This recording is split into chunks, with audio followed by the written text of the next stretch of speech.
How long have you been making these movies, Lucas? A while.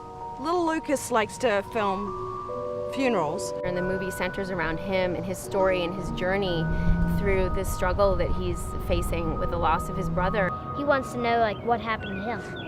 Chris, you were dead for nearly 9 minutes. What'd you see? Where do you think you go when you die? I don't know. It's a good question, though. And there's nothing wrong with asking questions. Sometimes you might not get the answer that you're looking for.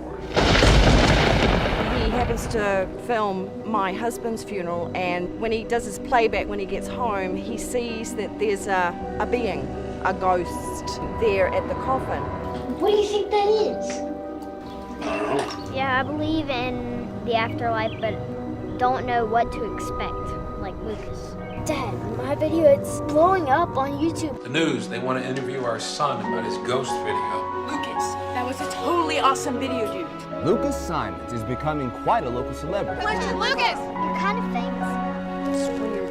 It sort of encompasses a lot of things. It's about life and death and friendship and family.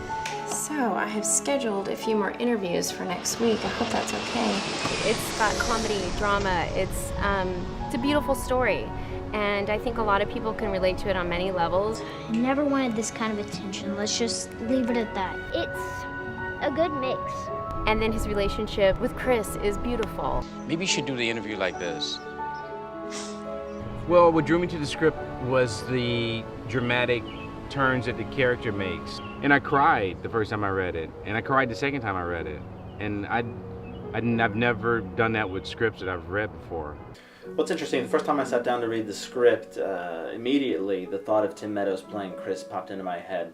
With such a background in comedy and improv, he brought this kind of charm and wit to the character of Chris, who has died and come back to life at a moment where somebody like Lucas, who's going down the wrong path, needs a mentor. Sometimes you need to move on and focus on life.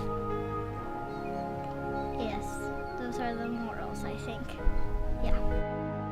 I love small, intimate movies like this. I think you have such a sense of family. Always, you do. And I feel like you're kind of all a team and you're working together for this little project and you all want it to be as wonderful as it possibly can be.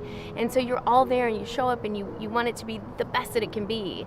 And that's one of my favorite things about doing independence. I like the ones that excite me are when you don't know what's going to happen, and when you find these little surprises, and things that happen within a scene.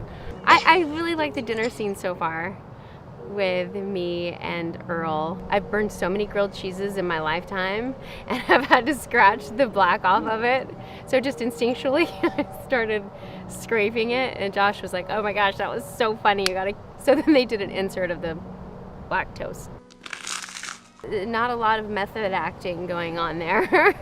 It was pretty nasty. You could sit down with your grandma. You could sit down with your 5-year-olds. The whole family could watch it, and it would also bring about some really nice discussions with family. It's about people accepting the hard truths of life, and it's sweet. It's a sweet story. You're never gonna stop missing the ones that you love.